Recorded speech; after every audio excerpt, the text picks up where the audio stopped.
بر محمد و آل محمد صلوات اللہم صلی علی محمد و آل محمد.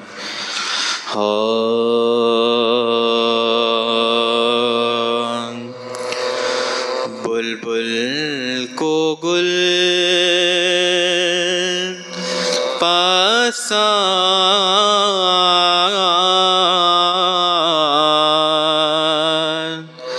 گلوں کو ہوا پسند،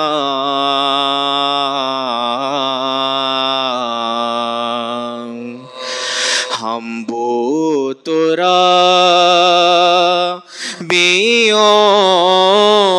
کو خاک شفا پسند،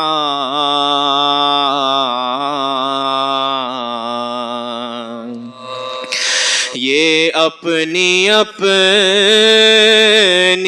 وضع ہے،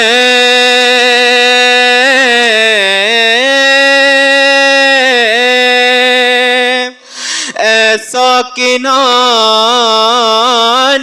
دوست، یہ اپنی اپنی وضع ہے،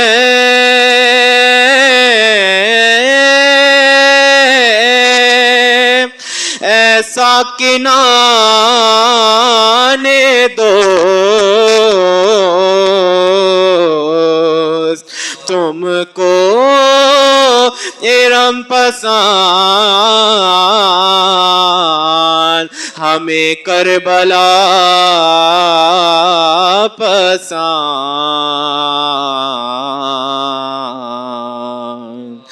بلبل کو گل پسند. صلوات اللہم صلی علی محمد و آل. مولا سجاد کے حال پہ بینی قطع پیش خدمت کریں گے.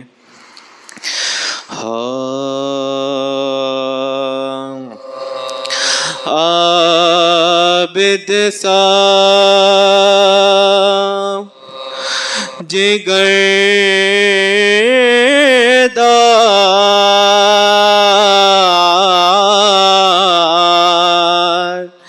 نہ دیکھا نہ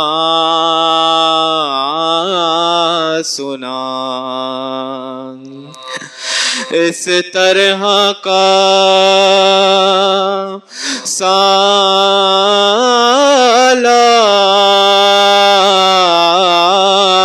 سالار، نہ دیکھا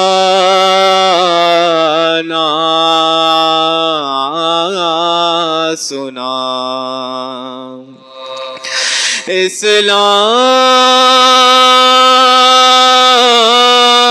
اسلام کو جو صحت کامل بخشے،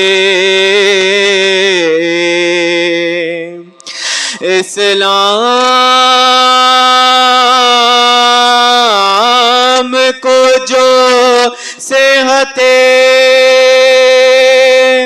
کامل بخشے، ایسا کوئی بیمار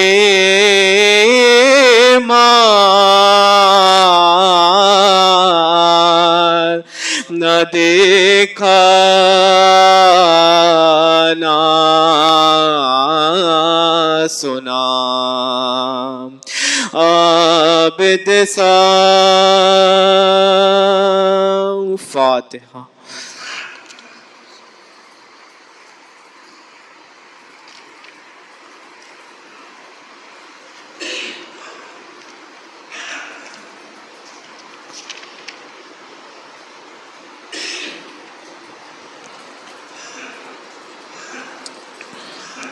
مولا سجاد کے حال پہ مرسی گیان پیش خدمت کریں گے. جبکہ پابندے سلاسل ہوئے بولے سجاد صبر وہ دے مجھے اے خالق کل رب ناروں کے پاؤں جو کانٹوں پر چلائے جلا تازیان مجھے مارے نہ کروں میں فریاد امت جد سے مت کا صلہ پانا ہے ننگے سر بلوے میں ماں بہنوں کو لے جانا ہے کہہ کے یہ توق کو گردن میں سما لا ایک بار آگے آگے چلا پکڑے ہوئے اونٹوں کے پیچھے سے دانیاں سر کھولے ہوئے زارو قطار آگے سر سید مظلوم کا نیزے پا سوا نو کے نیزہ سے یہ آتے تھے صدائے مغموم ہائے بے پردگی زینب میں کلثوم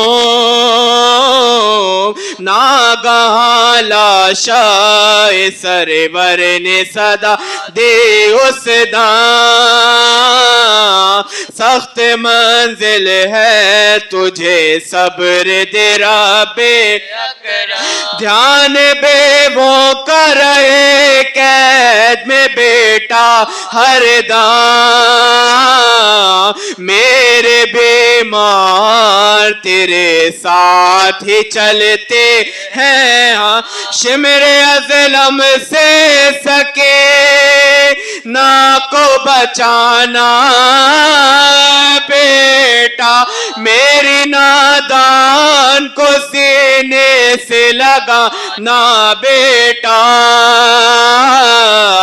جبکہ پابندے سلاسل ہوئے بولے سجاد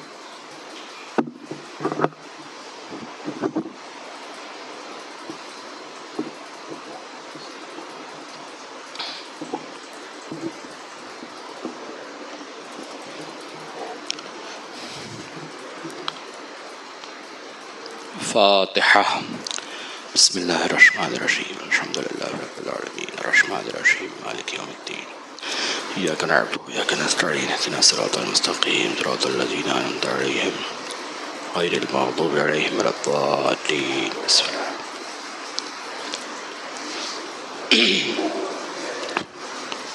اعوذ باللہ من الشیطان اللعین الرجیم بسم اللہ الرحمن الرحیم الحمد للہ الذی لا يبلغ مدحته القاهلون ولا يحصي نعماءه العادون ولا يؤدي حقه المجتهدون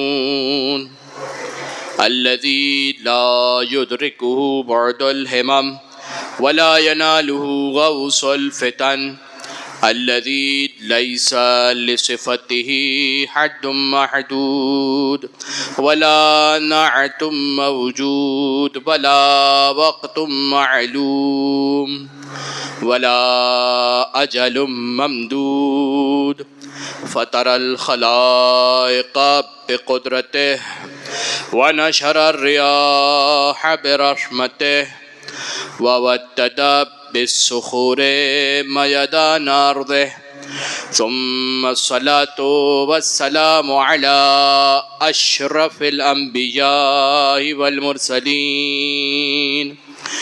شفيع المذنبين رحمة للعالمين سيدنا ومولانا مولى الثقلين جد الحسن والحسين أبي القاسم محمد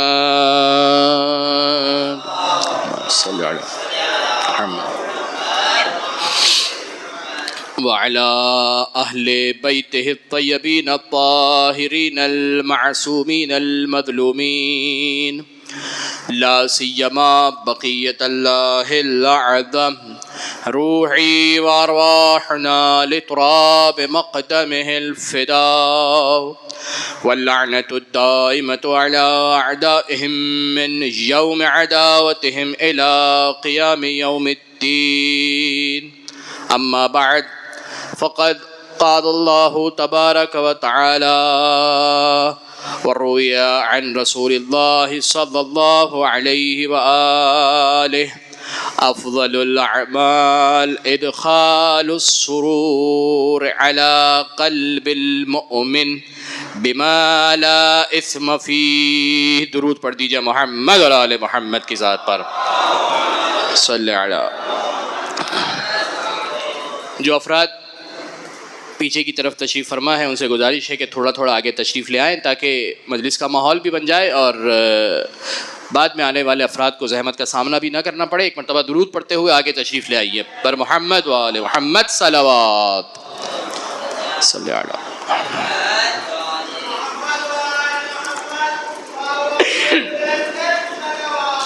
اللہ.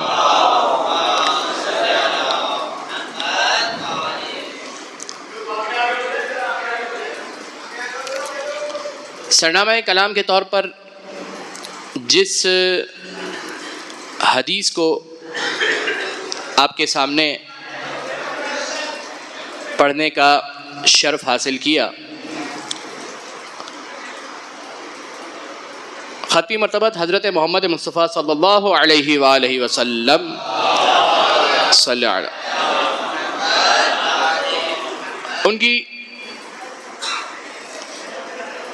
حیات طیبہ کے اندر بھی ہمیں یہ بات بارہا نظر آتی ہے اور ان کی زبان سے بھی جو چیز بارہا صادر ہوتی ہوئی نظر آئی، عامہ کی کتابوں میں، خاصہ کی کتابوں میں، بخاری و صحیح مسلم میں، کافی و ملا یحذر الفقیہ میں، ایک پورا باب ہے، ایک پورا چیپٹر ہے، ادخال السرور فی قلب المؤمن. کیا مطلب؟ یہ جو برادر ایمانی ہے نا کہ جس کے ساتھ آپ روز ملتے ہیں، یہ جو آپ کا مومن بھائی ہے نا کہ جس سے آپ کی دن میں کئی مرتبہ ملاقات ہوتی ہے مختلف مومنوں سے، اس مومن کے دل کو خوش کرنا، ادخال السرور، خوشی داخل کرنا فی قلب المؤمن، مومن کے دل میں. جو حدیث میں نے سرنامہ کلام میں پیش کی، ختمی مرتبہ سے روایت ہے، کیا؟ افضل الاعمال. افضل کا مطلب پتہ ہے نا؟ افضل کا مطلب سپرلیٹو ڈگری، یعنی کہ اس سے بڑھ کر کوئی اور شے نہیں ہے. افضل الاعمال. انسان کتنے کام کرتا ہے اس دنیا کے اندر؟ نماز پڑھتا ہے، روزہ رکھتا ہے، حج، زکوٰۃ، خمس، جہاد، اگر کسی پر واجب ہو جاتا ہے تو امر بالمعروف نہی عن المنکر، پردہ، داڑھی اور مجلس، اقربا سے مودت، ہزاروں کام انسان اس دنیا کے اندر کر رہا ہے. روایت کا جملہ کیا ہے؟ افضل الاعمال بعد الصلاۃ، بعض روایتوں میں آیا بعد الفرائض، نماز کے بعد، یا بعض روایتوں میں آیا کہ انسان کی جو واجبات ہے، فرائض ہے، اس کے بعد افضل اعمال اگر کسی چیز کو قرار دیا ہے تو وہ مومن کی حاجت کو پورا کرنا. وہ مومن کے دل میں سرور کو ایجاد کرنا. میں نے کہہ دیا، آپ نے سن لیا، بات ختم ہو گئی، مجلس ختم ہو جائے گی، گھر چلے جائیں گے، وہی روٹین. کیا یہ مطلب ہے اس پریچنگز کا؟ ہونا کیا چاہیے؟ پریکٹیکلی کیا نظر آنا چاہیے ہماری زندگی کے اندر؟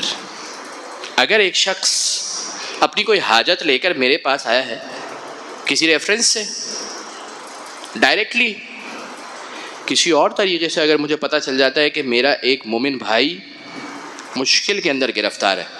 ہمارے یہاں ایک بہت بڑی جو مشکل آ چکی ہے وہ ہے کہ آپ نے جب ایک اچھا کام کرنا ہے تو اس کو دکھانا بھی ہے آپ نے، تو آپ ایسی آرگنائزیشنز اور ایسی این جی اوز اور ایسے اداروں کی طرف جاتے ہیں کہ جہاں پر وہ آپ کو رسید بنا کر دیں گے. یہ ارے بھائی، آپ کے خاندان کا فرد آپ نے دیکھا ہی نہیں برابر میں،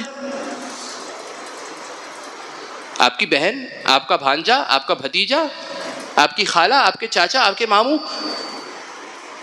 مومن کی جو حاجتیں پوری کرنا ہے نا، تمام مومن اس بنیاد پر کہ دل کے اندر جو ان کے موجود ہے ولایت امیر المؤمنین علی ابن ابی طالب علیہ الصلوۃ والسلام صلی اللہ علیہ، اور پھر ان مومنین کے اندر سب سے زیادہ پرائرٹی اگر کسی کو حاصل ہے تو وہ کون ہے؟ وہ آپ کے قریبی رشتہ دار. ان میں سب سے زیادہ پرائرٹی اگر کسی کو حاصل ہے تو وہ کون ہے؟ آپ کے والدین. والدین کو انسان اولڈ ہاؤس میں چھوڑ کر آیا ہے اور اس کے بعد صدقہ اور خیرات کر رہا ہے، تو کیا سمجھ میں آئے گا؟ یہ روایت جو میں نے آپ کے سامنے سرنامہ کلام کے طور پر پیش کی، کیا افضل الاعمال ادخال السرور علی قلب المؤمن یا فی قلب المؤمن بما لا اثم فیہ. یہ امپورٹنٹ ہے یہاں پر، یہ قابل غور ہے یہاں پر. کیا مطلب بما لا اثم فیہ؟ یعنی تم مومن کو خوش کر رہے ہو، لیکن کون سی والی خوشی؟ یہ وہ والی خوشی نہیں ہونی چاہیے جو واقعہ آپ لوگوں کے ذہنوں میں ہوگا کہ 2 روٹیاں یہاں سے چرائی، 2 انار یہاں سے چرائے اور اس کے بعد جا کر جو ہے وہ صدقہ کر دیا، اور پھر کیلکولیشن کر رہا ہے من جاء حسنۃ فلہ عشر امثالھا، جو ایک نیکی لے کر آئے گا تو اس کے بدلے میں اسے 10 ملیں گے، اور برائی پروردگار ایک ہی لکھتا ہے، تو میں نے 4 برائیاں کر لی اور نیکیاں کتنی کی؟ 4 کی 4 چیزیں دے دی، تو نیکیاں ملٹیپلائی بائی 40 ہو جائے گی، ملٹیپلائی بائی 10 کریں گے 40 ہو جائے گی. برائیاں تو 4 ہی ہے، 40 میں سے مائنس کرے گا تو کیلکولیشن کے حساب سے وہ 36 کے نفع میں اپنے آپ کو دیکھ رہا ہے. لیکن قرآن کی اگلی آیت نہیں پڑھی تھی. اب میں روایت مکمل نہیں پڑھ رہا، امام نے فرمایا تھا تو نے قرآن کی مکمل آیت نہیں پڑھی کیونکہ آپ لوگوں کے ذہنوں میں اور میرا موضوع نہیں ہے یہ. انما یتقبل اللہ من المتقین. تو نے یہ پڑھا ہی نہیں تھا کہ یہ جو 1 10 بنتا ہے یہ متقی کا بنتا ہے، یہ ہر شخص کا نہیں بن جاتا ہے. تو بما لا اثم فیہ، وہاں پر ادخال السرور فی قلب المؤمن افضل اعمال بن جائے گا کہ جہاں پر یہ گناہوں کے ساتھ نہ ہو. جہاں پر ایک جانب انسان گناہ کر رہا ہے، ایک جانب انسان حرام کما رہا ہے اور پھر اس میں سے صدقہ نکال رہا ہے، سمجھ رہا ہے کہ یہ میں نکال دوں گا تو اس کا مطلب یہ پاک ہو جائے گا. ایک کنسیپٹ لوگوں کے ذہنوں میں پایا جاتا ہے، حرام کماتے رہو آپ اور اس کے بعد اس میں خمس نکال دو، رب نکال دو، کچھ پرسنٹیج نکال دو تو یہ حلال ہو جاتا ہے. نہیں، ایسی کوئی ہمارے پاس ٹیچنگز نہیں آئی کہ یہ حلال ہو جائے گا. تو لہذا ادخال السرور فی قلب المؤمن افضل اعمال میں سے قرار پایا، اور یہی ہمارا آج کی مجلس کا موضوع ہے، قضاء حاجت مومن، مومن کی حاجت کو پورا کرنا. اور پھر دوبارہ کہہ رہا ہوں کہ یہ اس لیے نہیں ہے کہ میں یہاں پر مجلس پڑھ دوں، آپ لوگ سن لیں، تبرک لے لیں اور گھر چلے جائیں اور کوئی اصلاً اس کا امپیکٹ ہی نظر نہ آئے ہماری لائف کے اندر.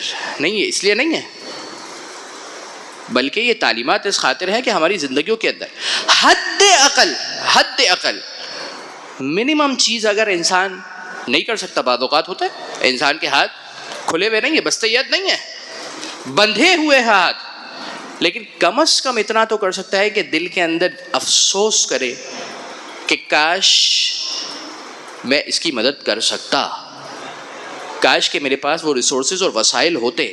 یہ جو احساس ہے نا، یہ بہت قیمتی ہے. یہ جو فیلنگز ہے نا، یہ قلب، یہ اس کی بہت امپورٹنس ہے. میں آپ کو اگرچہ میں سوچ کر نہیں آیا تھا یہ، لیکن بات احساس کی آئی تو میں آپ کو ذکر کروں. ایام چل رہے ہیں جناب سید سجاد کے، سلام اللہ علیہ، درود پڑھ دیجئے امام کی ذات پر.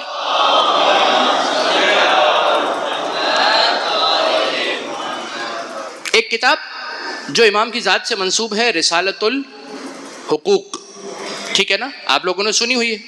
اس کتاب کا اردو میں ٹرانسلیشن بھی ہو چکا ہے. جائیے گا، صرف فہرست پڑھیے گا اس کتاب کی کہ اس کتاب میں امام نے حق کون کون سے بتلائے ہیں. ہیومن رائٹس، انسانی حقوق کے تحفظ کرنے والے ادارے کیا انسانی حقوق کا تحفظ کریں گے، اور کیا رائٹس بتائیں گے جو امام حقوق بتلا کر چلے گئے. جس کو انسان، جس پرسنالٹی کو، جس شخصیت کو انسان زندگی میں کبھی بھی ویلیو نہیں دیتا، کون ہے؟ مسجد کا مؤذن ہے نا. ہے کسی کے نزدیک اس کی اہمیت، جو حدیث کے ساتھ پڑھ رہا ہوتا ہے. کوئی بھی نہیں، سب باہر بیٹھے ہوتے، بیچارہ اکیلا وہ حدیث کے ساتھ پڑھ رہا ہوتا ہے، کوئی ویلیو ہی نہیں ہے اس کی. مؤذن اذان دے رہا ہے، کوئی ویلیو ہی نہیں ہے، سب باتیں کر رہے ہیں، اپنی مشغولیات کے اندر مصروف ہے. امام نے اس کتاب کے اندر مؤذن کا حق بتایا ہے کہ کیا ہے ہمارے اور آپ کی گردن پر. مؤذن کا حق ہے. کوئی انسانی حقوق کا ادارہ ہے، کوئی ہیومن رائٹس کا ادارہ جو اس جیسے افراد کے حقوق بھی بتلائے؟ انسانی حقوق کی تحفظ کرنے والے خود اپنے ساتھ ایسے بہت سارے افراد رکھتے ہیں کہ جن کو غلام بنا کر وہ ساتھ ساتھ لے کر چل رہے ہوتے ہیں. چلیے امام سجاد علیہ السلام کے پاس کہ جو اس انداز میں حقوق کا تحفظ کرتے ہوئے نظر آتے ہیں کہ غلام خریدتے ہیں، آزاد کر دیتے ہیں.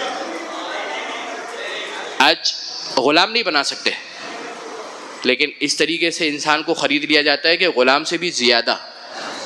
اہل بیت اطہار علیہ السلام کس طریقے کی پریچنگ دے رہے ہیں؟ غلام ہے گھر کے اندر، لیکن ایک دن ہم کام کریں گے اور ایک دن وہ کام کریں گے. کہاں ہے بتلائیے؟ یہ انسانی حقوق کا تحفظ کرنے والا، مومن کا احترام کرنے والا کون ہے اس دنیا کے اندر؟ اس انداز میں، جس انداز میں اہل بیت اطہار علیہ السلام سمجھا کر چلے. تو میں عرض کر رہا تھا احساس. اگر کوئی مومن آ رہا ہے اپنی کوئی پریشانی لے کے، اپنی کوئی مشکل لے کے، اپنی کوئی حاجت لے کے، میں منیمم جو کر سکتا ہوں وہ کیا کر سکتا ہوں؟ اپنے دل کے اندر یہ تو کہہ سکتا ہوں، دعا تو کر سکتا ہوں اس کے لیے، پروردگار کاش میرے پاس اتنے ریسورسز اور وسائل ہوتے کہ میں اس کی یہ مدد کر سکتا. جب یہ فیلنگ آئے گی تو پروردگار اتنا دے گا کہ تم اس کی بھی مدد کرو گے، تم بھی مالا مال ہو جاؤ گے. کیونکہ پروردگار کہتا ہے جو تم دوسروں کے لیے مانگتے ہو نا، وہ میں تمہارے حق میں سب سے پہلے قبول کرتا ہوں. مسئلہ یہ کہ ہمیں خود چاہیے اور دوسروں کو نہیں دینا. پروردگار اور اہل بیت اطہار کہہ رہے ہیں تم دوسروں کے لیے مانگتے رہو، تمہیں بھی ملتا رہے گا. تو یہ فیلنگس ہی بہت اہمیت ہے. میں ذکر کر رہا تھا رسالۃ الحقوق، امام زین العابدین علیہ السلام سے منسوب کتاب، کہ جس کے اندر درود پڑھ دیجئے امام کی ذات پر.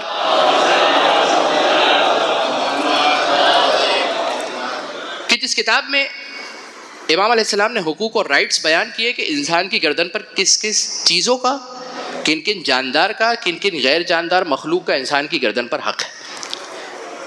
جب امام والدین کے حقوق کو بیان کر رہے ہیں نا، باپ کا کیا حق ہے، ماں کا کیا حق ہے تمہاری گردن پر، وہاں پر امام نے یہ نہیں بتلایا کہ یہ حق ہے اور یہ حق ہے اور یہ حق ہے اور یہ حق ہے. آپ جا کر پڑھیے گا جو الفاظ امام علیہ السلام کے اس کتاب کے اندر منقول ہے وہ کیا ہے؟ ان تعرف، تو یہ جان کہ تیری ماں نے تیرے ساتھ کیا کیا کیا، یہ پہچان پہچان، اس کو احساس کر، اس کو فیل کر. کیونکہ شکر کا مرحلہ، کیونکہ کسی ایکشن کا مرحلہ، کیونکہ کسی ری ایکشن کا مرحلہ اس وقت آئے گا کہ جب تو فیل تو کر، جب انسان احساس تو کرے. مشکل یہ ہے کہ اتنی قساوت ہے کہ وہ شخص آ رہا ہے، ٹھیک ہے میں مدد نہیں کر سکتا، بہت ہو سکتا ہے بہت سے مقامات پر نہیں کر سکتا، لیکن کم از کم میں اتنا کام تو کروں کہ وہ فیلنگز تو ہو میرے پاس احساس تو ہو کہ کاش میرے پاس کوئی ایسا ذریعہ ہوتا، کوئی ایسا وسیلہ ہوتا کہ میں اس مومن کی مدد کر سکتا. یہ ہے تعلیمات اہل بیت اطہار علیہ السلام. ایک مرتبہ درود پڑھ دیجئے محمد اور آل محمد کی ذات پر. صلی علی محمد و آل. قضاء حاجت مومن. آپ کی سماعتوں کی نظر کروں میں وہ واقعہ کہ جو یقیناً اشاروں کے نایوں کے اندر آپ نے سنا ہے. امام موسی کاظم علیہ السلام کے دور میں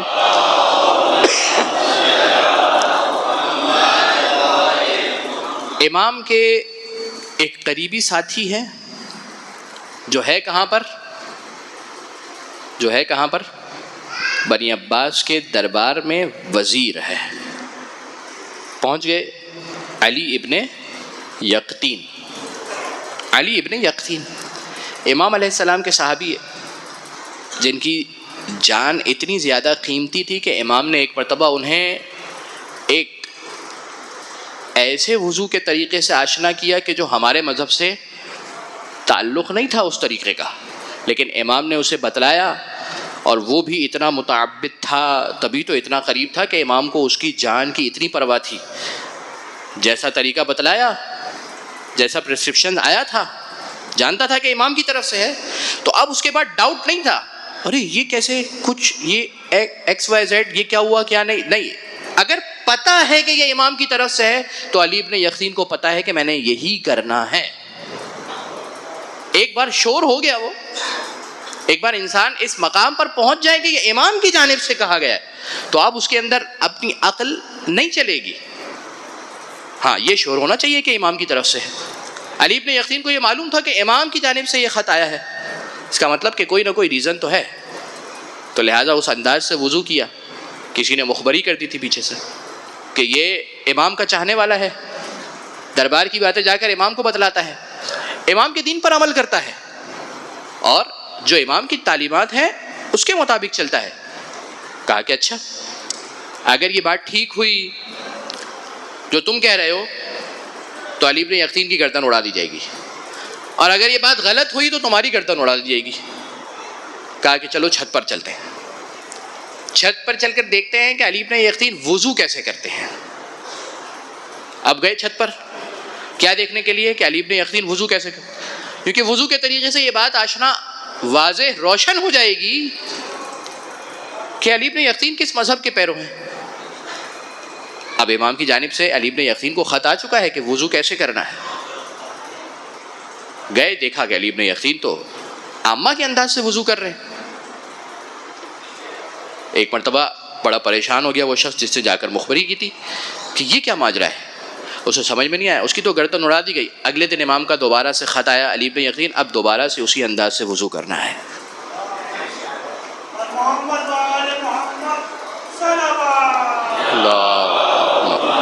صلی علیہ. اذان ہو رہی ہے.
درود پڑھ دیجئے محمد اور آل محمد کے ساتھ.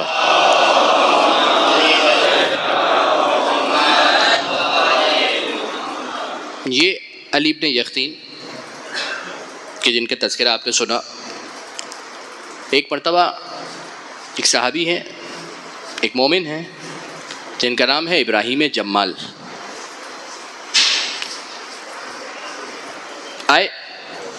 اچھا اب آپ ذرا اندازہ کیجئے گا کہ ابراہیم کہاں پر اور علی بن یقطین کا اسٹیٹس کیا ہے. بادشاہ کے خلیفہ کے وزیر ہیں. ہمارے ہاں تو چھوٹا موٹا شخص بھی ہاتھ نہیں لگتا نا، وزیر تو بہت بڑی بات ہے. تو وزیر اس اسٹیٹس پر، ابراہیم کو کوئی کام تھا، آئے ملنے کے لیے علی بن یقطین سے. فحجبہ، علی بن یقطین نے ملنے سے انکار کر دیا کسی بھی ایکس وائی زیڈ ریزن کی وجہ سے. ایک مرتبہ جب علی بن یقطین نے انکار کر دیا، انسان سمجھ رہا ہوتا ہے کہ میں کسی جگہ پر پہنچ چکا ہوں تو میرا کوئی ایٹیٹیوڈ ہونا چاہیے، ہے نا، یہ سمجھ رہا ہوتا ہے نا انسان. اب دیکھیے کہ ائمہ اطہار علیہ السلام کیا تعلیمات دے کر گئے ہیں کہ انسان کا ایٹیٹیوڈ کیا ہونا چاہیے. گئے علی بن یقطین ایک مرتبہ امام سے ملاقات کے لیے. فحجب، امام نے ملاقات سے انکار کر دیا. امام نے علی ابن یقطین جو کہ امام کی ایڈوائس پر خلیفہ کا وزیر ہے، امام کے قریبی ساتھیوں میں سے ہے، امام نے ان کی جان بھی بچائی، لیکن امام نے ملنے سے انکار کر دیا. روایت کا جملہ ہے کہ فحج تلک السنہ، اسی سال علی بن یقطین حج پر گئے. یہ بات ہے کوفہ کی، حج کے لیے آپ نے مکہ مدینہ جانا ہے. حج پر گئے، ایک مرتبہ امام سے آمنا سامنا ہوا، امام سے ملنا چاہا، امام سے ملاقات کرنا چاہی. فحجبہ، امام نے ملنے سے انکار کیا اور روگردانی کی کہ ملاقات نہیں کروں گا. اسی حج کے موقع پر علی بن یقطین جب امام نے اس طریقے کا رویہ دیکھا امام کا، علی بن یقطین نے تو ایک مرتبہ امام کے پاس گئے اور کہا کہ مولا وجہ کیا ہے، سبب کیا ہے. امام نے کہا حجب تو کہا میں نے اس خاطر تیرے سے ملنا گوارا نہیں کیا کیونکہ تو نے ابراہیم سے ملنا گوارا نہیں کیا تھا، کیونکہ تو نے ابراہیم سے ملنا گوارا نہیں کیا تھا. کوئی اپنی حاجت لے کر آئے، انسان کسی اسٹیٹس پر پہنچ گیا، کم از کم اس کی رودات سن تو لے، کم از کم اس کی پریشانی کو انسان سن تو لے، اسے دلاسا دے دے. اگر کچھ نہیں کر سکتا، بیسٹ آپشن تو یہ کہ انسان جو کر سکتا ہے اس کے لیے کرے، لیکن اگر کچھ نہیں کر سکتا تو اس کی دلجوئی تو کر سکتا ہے. امام نے کہا کہ تو نے اس سے کیوں ملاقات نہیں کی تھی؟ میں بھی تجھ سے ملاقات نہیں کروں گا. کہا کہ مولا اب وہ تو کوفہ میں ہے اور میں یہاں پر مدینہ میں ہوں. یہ واقعہ مدینہ کا حج کے لیے گئے تھے لیکن اس وقت مدینہ میں موجود تھے. کہا کہ ابراہیم تو کوفہ میں ہے اور میں یہاں مدینہ میں، یعنی آپ سے ملاقات میری ہو ہی نہیں سکتی. اب امام نے کہا کہ نہیں، جا جنت البقیع کی طرف جا رات کے پہر میں، اور خبردار اپنے اصحاب میں سے کسی کو بھی یہ بات نہ بتلانا، اکیلے جنت البقیع کی طرف جانا اور تیرا کام انشاءاللہ ہو جائے گا. علی بن یقطین چلے بقیع کی جانب. جیسے ہی کچھ رستہ طے کیا، ایک مرتبہ اپنے آپ کو کوفہ میں پایا. دیکھ رہے ہیں، اپنے آپ کو کوفہ میں پایا. دق الباب کیا ابراہیم کے گھر کا. ابراہیم نے دروازہ کھولا، دیکھا کہ علی بن یقطین. پریشان ہو گیا. علی بن یقطین یعنی آپ اندازہ کیجئے کہ آپ کے دروازے پر دستک ہو اور آپ دروازہ کھول کر دیکھیں تو کوئی ایسا ہائی پروفائل شخص ہو کہ جس کو آپ نے ابھی خواب میں بھی نہ دیکھا ہو. تو پریشان تو ہو جائے گا انسان، پریشان ہو. کہا کہ تم یہاں پر میرے پاس کس خاطر؟ کہا کہ ہاں، بات یہ ہے کہ کچھ دن قبل تم مجھ سے ملنے کے لیے آئے تھے اور میں نے تم سے ملنے کے لیے انکار کر دیا تھا. اب میرے آقا نے مجھ سے ملنے سے انکار کر دیا ہے، لہذا اب میں چاہتا ہوں کہ کوئی ایسی علامت ہو کہ میں جا کر امام کو بتلاؤں کہ مولا میں معافی مانگ کر آیا ہوں. لہذا تم زمین پر اپنا ایک رخسار رکھو، میں اپنا رخسار زمین پر رکھتا ہوں اور تم اپنے پیروں کو میرے رخساروں پر رکھو. اندازہ کر رہے ہیں علی بن یقطین کون ہے؟ خلیفہ کا وزیر. کہاں پر آیا ہے؟ ابراہیم جو ایک عام شخص ہے بظاہر، لیکن بات کیا ہے کہ اس کے دل میں ولایت امیر المؤمنین علی ابن ابی طالب علیہ الصلوۃ والسلام. درود پڑھ دیجیے امام کی ذات پر صلی اللہ علیہ وسلم. کہا کہ میں لیٹتا ہوں، میرے رخساروں پر اپنے پیروں کا نشان رقم کرو تاکہ میں یہ امام کے سامنے لے جا سکوں. یہ ہوا. پہلے بہت اصرار کرنا پڑا، نہیں مان رہے تھے ابراہیم، لیکن بالآخر ابراہیم اس بات کے لیے راضی ہو گئے. اور اس کے بعد اسی حالت کے اندر علی ابن یقطین امام کے پاس گئے اور اس کے بعد امام نے ان سے ملنے سے رضامندی ظاہر کی. یہ ہے تعلیمات اہل بیت اطہار علیہ السلام. مومن کا احترام یہاں پر ہے. ایک روایت کی گئی ختمی مرتبہ صلی اللہ علیہ وآلہ وسلم سے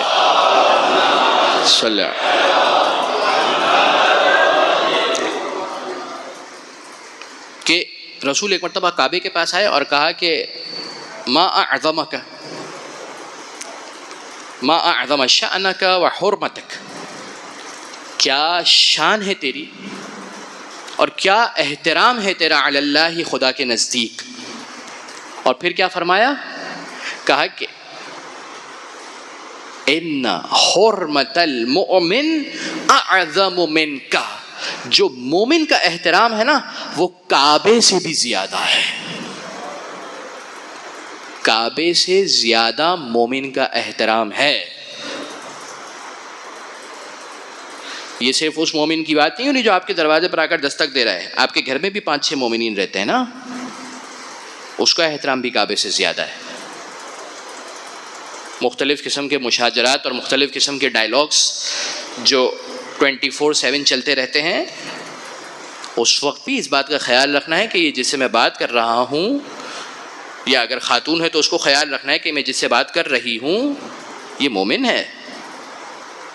سب سے پہلے مومن کی کیٹیگری میں فال کرے، اس کے بعد اقربا کی کیٹیگری میں فال کرے، اس کے بعد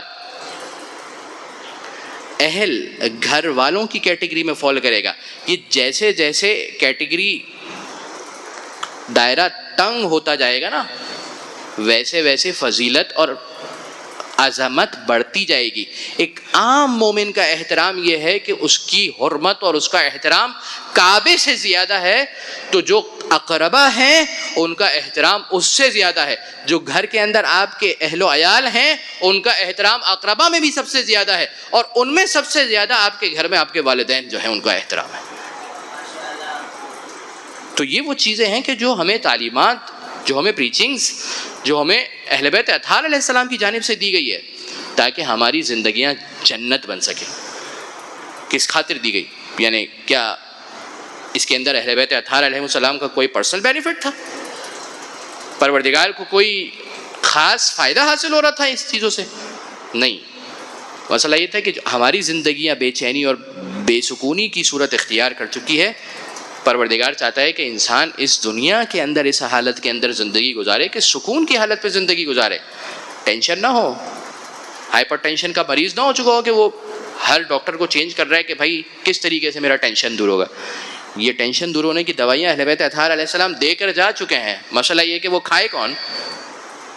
وہ والی دوائیاں نہیں کھانی ہیں، تو پھر آپ دوسری دوائیاں کھاتے رہیں. ایک مرتبہ درود پڑھ دیجیے محمد اور آل محمد کی ذات پر.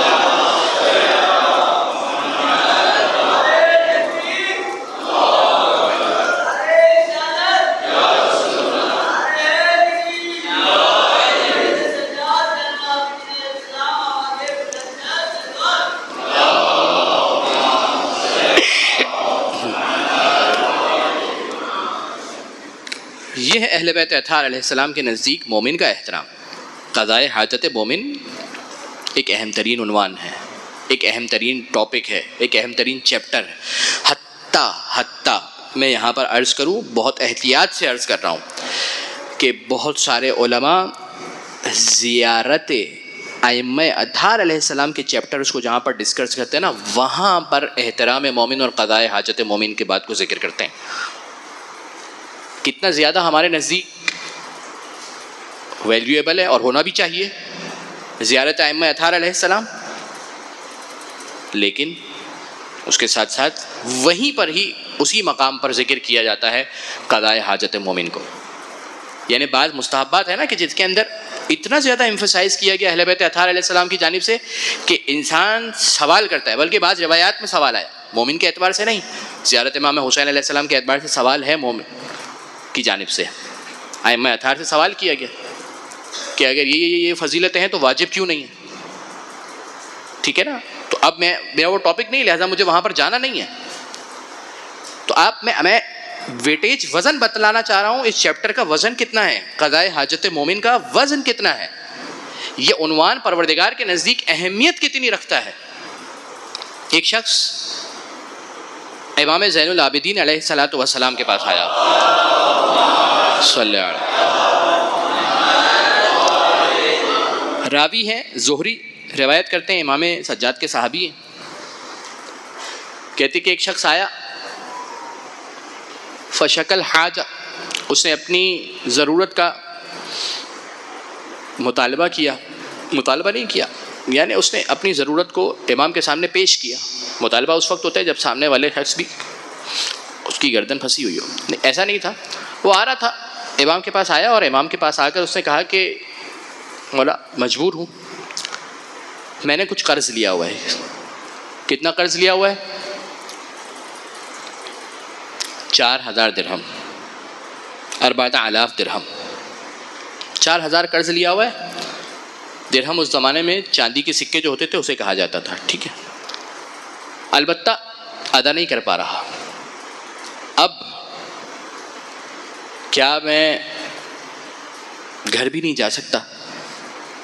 یعنی اس قدر مجبور ہو چکا ہوں. امام سے کہہ رہا ہے اس قدر مجبور ہو چکا ہوں کہ جو مجھے قرضہ دینے والے افراد ہیں وہ میرے گھر تک آ رہے ہیں اور میں ان کا سامنا نہیں کر سکتا, گھر بھی نہیں جا سکتا, لہذا میں اپنی زندگی اب گھر سے باہر گزار رہا ہوں, کچھ نہیں ہے میرے پاس. جب امام سجاد علیہ السلام نے یہ جملے سنے, فبکا بکاء شدیدا,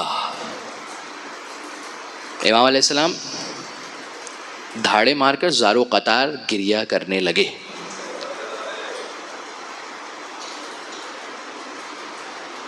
اور کہا ما عندنا درہم, میرے پاس نہیں ہے درہم و دینار کہ میں تیری حاجت کو پورا کر سکوں. زہری نے سوال کیا, مولا ما یبکی, یہ گریہ کیوں کر رہے ہیں؟ کہا کہ کیا مصیبت پر, کیا الم پر, کیا تکلیف پر گریہ نہیں کیا جاتا؟ کہا کہ مولا ایسا گریہ؟ کہا کہ ہاں, اگر کوئی مومن مشکل کے اندر گرفتار ہے تو اس سے بڑھ کے مصیبت کیا ہوگی کہ جس پر گریہ کیا جائے. یہ میں منزل مصائب پر نہیں آیا, اور یقیناً حق ہے آپ کا گریہ کرنے کا, لیکن امام کس جگہ پر مومن کو رکھ رہے ہیں یہ اندازہ کیجئے. اس مومن کا احترام کتنا زیادہ ہے امام کے پاس, کہ امام کے پاس, میں نے کہا نا وہ فیلنگز, وہ احساس, امام کے پاس اگر اس وقت ظاہری طور پر دینے کے لیے کچھ نہیں ہے, لیکن امام گریہ کر رہے ہیں, اس کی جو کیفیت ہے اس کو محسوس کر رہے ہیں. ایک مومن, ایک اور روایت ہے نا, ایک مومن کا آئینہ ہوتا ہے. جب ایک مومن غمزدہ ہے تو دوسرا مومن بھی غمزدہ ہوگا. بعض علماء سے میں نے سنا ہے کہ انسان کبھی اپنی زندگی کے اندر کیفیت محسوس کرتا ہے کہ بڑا اداس ہو رہا ہوتا ہے, بڑا نروس ہو رہا ہوتا ہے, سمجھ میں نہیں آ رہا ہوتا ریزن کیا ہے, وجہ کیا ہے, لیکن بڑی بے چینی سی ہوتی ہے طبیعت کے اندر. بعض علماء کہتے ہیں اس کی وجہ ہے آپ کا قلبی رشتہ کسی ایسے مومن کے ساتھ جڑا ہوا ہوتا ہے کہ جو مشکل میں ہوتا ہے. یہ ہے مومن کا آپس میں تعلق. اچھا اب یہ روایت میں مکمل کروں گا، تو لانی ہے تھوڑی سی روایت. یہ شخص بہرحال امام نے گریہ کیا، یہ شخص چلا گیا. جب چلا گیا تو روایت کا جملہ ہے کہ بعض مخالفین نے طنز و طعنہ کیا، کہا کہ تم تو بڑا دعویٰ کرتے ہو کہ تمہارے امام دنیا و آخرت میں سے جو چاہے عطا کر دے، اور ابھی تم مقروض ہو، امام تم کو 1 درہم تک نہیں دے سکتے. ہے نا؟ سوال آیا ہوگا نا آپ کے ذہن میں بھی کہ ایک طرف تو ہم امام علیہ السلام کے ایسے معجزات بیان کرتے ہیں، اور دوسری جانب یہ والی ظاہری صورتحال. تو دیکھیے یہاں پر ایک بات میں عرض کرتا چلوں کہ امام ظاہری زندگی گزارتا ہے، اپنی کرامتیں اور اعجاز اس وقت دکھاتا ہے جب دین کو اس کی ضرورت ہوتی. اپنی شخصیتوں کو، اپنی پرسنالٹیز کو اوپر کرنے کے لیے امام نے کبھی اعجاز نہیں دکھایا. ہاں جب دین اہل بیت اطہار علیہ السلام کی نصرت، جب پروردگار کی ہدایت کے لیے وہ اعجاز اور کرامت دکھانی ہوتی ہے تو امام دکھاتے ہیں. اور اس امام سجاد علیہ السلام بلندتر صلوات صلی اللہ علیہ. اور اس روایت کے آخر میں بھی آپ ملاحظہ کریں گے. اچھا جب یہ جملے سنے اس نے، وہ جو امام سے سوال کرنے کے لیے آیا تھا، اپنی حاجت طلب کر رہا تھا امام سے، جب اس نے یہ جملے سنے تو ایک مرتبہ اگلے دن امام کی خدمت میں گیا اور کہا کہ مولا مجھے اپنی مشکل کی تو پرواہ نہیں ہے، لیکن یہ جو آپ پر طنز و طعنہ کیا جا رہا ہے میں یہ برداشت نہیں کر سکتا. یہ جو آپ پر انگلی اٹھ رہی ہے، یہ جو آپ کی ذات پر حرف آ رہا ہے، میں یہ برداشت نہیں کر سکتا. امام نے کہا کہ دیکھ میرے پاس سحر کی 1 روٹی ہے اور افطار کی 1 روٹی ہے. ایسا محسوس ہوتا ہے کہ امام نے اس دن بھی روزہ رکھا تھا. کہا یہ سحر کی 1 روٹی ہے، روزہ رکھنا تھا امام نے. یہ سحر کی 1 روٹی ہے، یہ افطار کی روٹی ہے، 2 روٹیاں ہیں، خشک روٹی، سوکھی روٹی، جا لے جا، انشاءاللہ کہ تو امیر اور مالدار ہو جائے گا. 2 روٹیاں تو دور کی بات ہے، امام کی روٹی کا 1 ٹکڑا کسی کو مل جائے. ایک مرتبہ 2 روٹیاں لے کر چلا، رستے میں اب سوچتا ہوا جا رہا ہے 2 سوکھی روٹیاں، 4000 درہم کا مقروض ہوں، یہ تو روٹیاں میرے گھر والے بھی نہیں کھا سکتے، اتنی خشک روٹیاں، یہ روٹیاں میرے کیا کام آئے گی. اسے پتا نہیں تھا کس در سے ملی ہے. ایک مرتبہ جا رہا ہے رستے میں، دیکھا ایک مچھلی والا مچھلی فروخت کر رہا تھا. مچھلی والے کے پاس گیا اور کہا کہ تیری مچھلی یہ باسی ہے، میری روٹی باسی ہے، ایک کام کر کہ میں تجھے روٹی دے دیتا ہوں اور تو مجھے یہ مچھلی دے دے تو تیری باسی مچھلی. مچھلی والا راضی ہو گیا، روٹی اس نے مچھلی والے کو دی، مچھلی اپنے لیے لی. اب اس کے ہاتھ میں 1 روٹی ہے اور 1 مچھلی ہے. کچھ اور آگے گیا، ایک مرتبہ اسے ایک نمک فروخت کرنے والا نظر آیا کہ جس کا نمک خاک آلود تھا، مٹی ملی ہوئی تھی. گیا اس کے پاس اور جا کر کہا کہ یہ تیرا نمک خاک آلود ہے اور میرے پاس یہ روٹی باسی ہے، ایک کام کر کے یہ نمک مجھے دے دے اور یہ روٹی تو لے لے. اس نے کہا ٹھیک ہے، مشکل نہیں ہے. اب یہ دونوں روٹیاں دے چکا اور مچھلی اور نمک لے کر اپنے گھر پر آیا کہ یہ تو میں اپنے گھر والوں کو کھلا ہی سکتا ہوں. گیا گھر پر، جیسے ہی گھر پر پہنچا، ظاہر ہے اسے پکانا ہے، خانوادے کو پکانا ہے. اب مچھلی کو کاٹا جاتا ہے تاکہ اسے کاٹ کر نمک لگا کر پکایا جائے اور خانوادہ کم از کم 1 وقت کا کھانا تو کھا لے. جیسے ہی مچھلی کو کاٹا جاتا ہے اس میں سے 2 ہیرے نکلتے ہیں.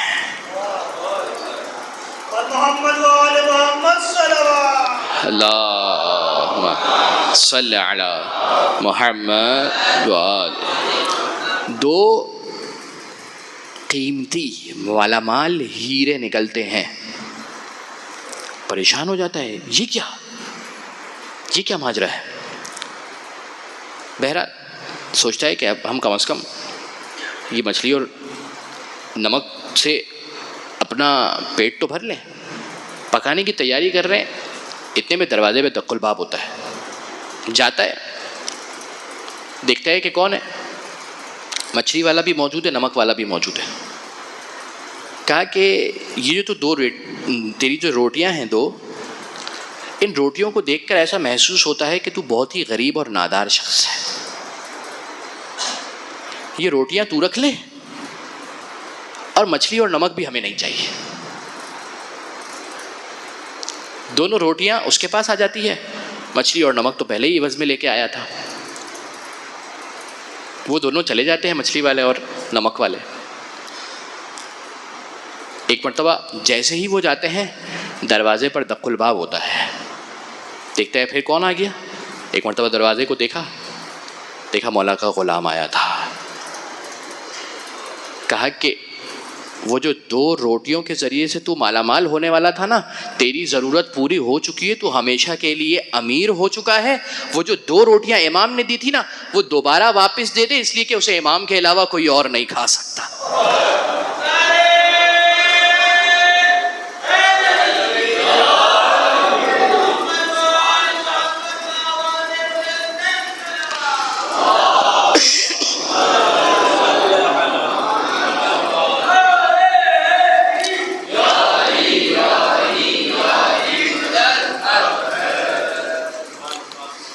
اندازہ کر، اہل بیت اطہار علیہ السلام کی گھر کی اگر کسی کو روٹیاں مل جائے، اسی خاطر ہم اس فرش عطا پر آ کر بیٹھتے ہیں نا کہ شاید وہ صدقہ ہمیں مل جائے کہ ہماری دنیا اور آخرت سنور جائے.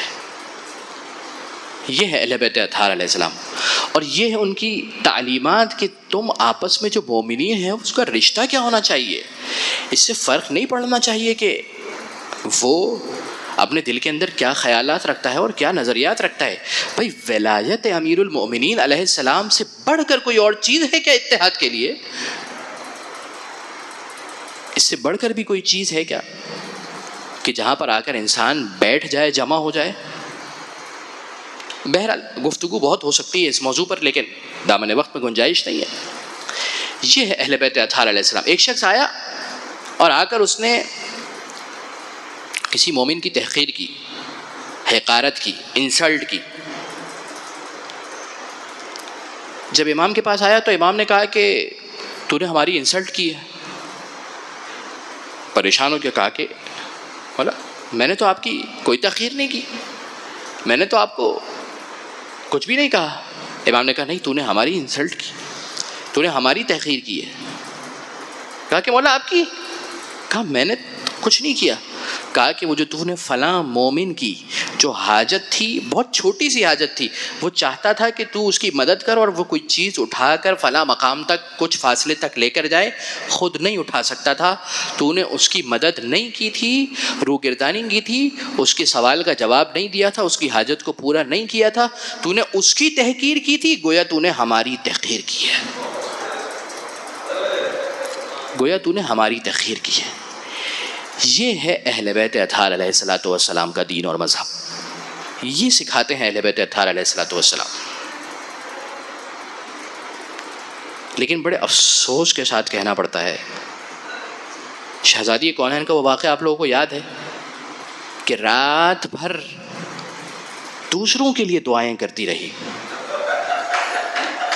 جب صبح جناب حسن اور حسین نے پوچھا کہ مادر گرامی آپ رات پر دوسروں کے لیے دعائیں کرتی رہی، شہزادی کونین نے کہا الجار ثم الدار، پہلے پڑوس والے اس کے بعد گھر والے. لیکن ستم یہ ہے کہ جن کے لیے اہل بیت اطہار علیہ السلام دن بھر رات بھر دعائیں کرتے رہتے تھے، جن مسلمانوں کے لیے رسول کی زندگی کے بعد انہی اہل بیت اطہار علیہ السلام پر انہی لوگوں کے ساتھ جانب سے ظلم ڈھایا گیا. آنکھوں میں آنسو آ گئے. میں مصائب کے چند فقرات پڑھوں گا، اس سے پہلے اپنے دلوں کو کربلا میں لے جائیے،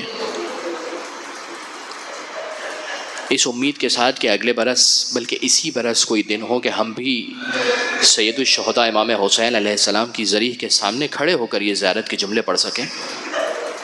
اس امید کے ساتھ، اس خیال کے ساتھ کہ بین الحرمین میں بیٹھے ہیں، بین الحرمین میں کھڑے ہیں، سید الشہداء کی زری کے سامنے کھڑے ہیں، سرکار ابوالفضل عباس کی زری کے سامنے کھڑے ہیں اور یہ الفاظ ادا کر رہے ہیں اس دعا کے ساتھ: السلام علیک یا ابا عبد اللہ وعلى الأرواح التي حلت بفنائك عليك مني سلام الله أبدا ما بقيت وبقي الليل والنهار ولا جعله الله آخر العهد مني لزيارتكم. سب مل کر پڑھیے گا: السلام علی الحسین وعلى علي بن الحسين وعلى أولاد الحسين وعلى صحاب الحسين.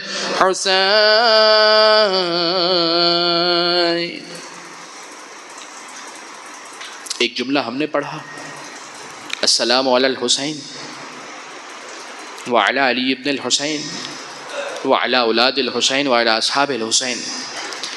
اور ایک جملہ سید السجاد نے اپنے بابا کی قبر پر لکھا تھا: السلام علی الحسین الغریب الذی قتل عطشانا. سلام ہو اس کربلا کے شہید پر، سلام ہو میرے بابا پر جسے پیاسا ذبح کر دیا گیا. سب سے حقیر شے، سب سے کم قیمت شے انسان کی نگاہوں کے اندر اگر کوئی ہے تو وہ کیا ہے؟ وہ پانی ہے. کیسے؟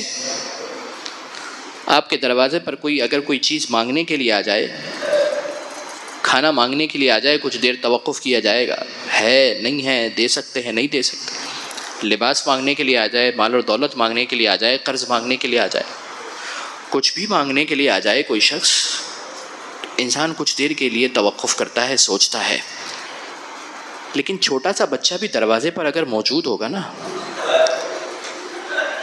اور مانگنے والا کتنا ہی بڑا شخص کیوں نہ ہو، اگر پانی کا سوال کر رہا ہے نا، کوئی منع نہیں کرتا ہے نا. لیکن ذرا تصور کیجئے، کربلا کے میدان میں رسول کا نواسا مجھے اور آپ کو یاد کر کے کیا کہہ رہا تھا؟ شیعتی لیتکم فی یوم عاشوراء جمیعا تنظرونی فکیف استسقی لطفل فابوا ان یرحمونی. اے میرے شیعو، کاش تم کربلا میں ہوتے، دیکھتے میں کس انداز میں شش ماہے کے لیے سوال آب کر رہا تھا، پانی مانگ رہا تھا شش ماہے کے لیے. یہ وہی پیاس ہے، یہ وہی پیاس ہے کہ جب عاشور کے دن تمام اصحاب اور انصار شہید ہو گئے، بنی ہاشم کے جوان جا چکے، حضرت علی اکبر اور حضرت قاسم رن کو جا چکے. ایک مرتبہ سکینہ سمجھ گئی تھی کہ اب بابا جانے والے ہیں، سمجھ گئی تھی کہ اب بابا جانے والے ہیں، اسی لیے باہوں سے لپٹی ہوئی تھی نا، اور جانتی تھی کہ اگر بابا چلے گئے تو اس کے بعد زلجنہ خالی واپس آئے گا. ایک مرتبہ جب زلجنہ واپس آیا تھا نا، تو سکینہ نے سوال یہ نہیں کیا تھا کہ میرا بابا کہاں رہ گیا، ایک سوال کیا تھا: السقی ابی ام قتل عطشانا. اے زلجنہ یہ بتا، میرے بابا کو شہید کرنے سے پہلے پانی دیا تھا. اور یہی وجہ رہی کہ 11 محرم کو جب پانی خیموں میں آیا نا، ایک مرتبہ سکینہ پانی کو لے کر مقتل کی طرف دوڑی. زینب نے کہا بیٹا کہاں جاتی ہو؟ کہا میرا بابا مقتل میں پیاسا مارا گیا.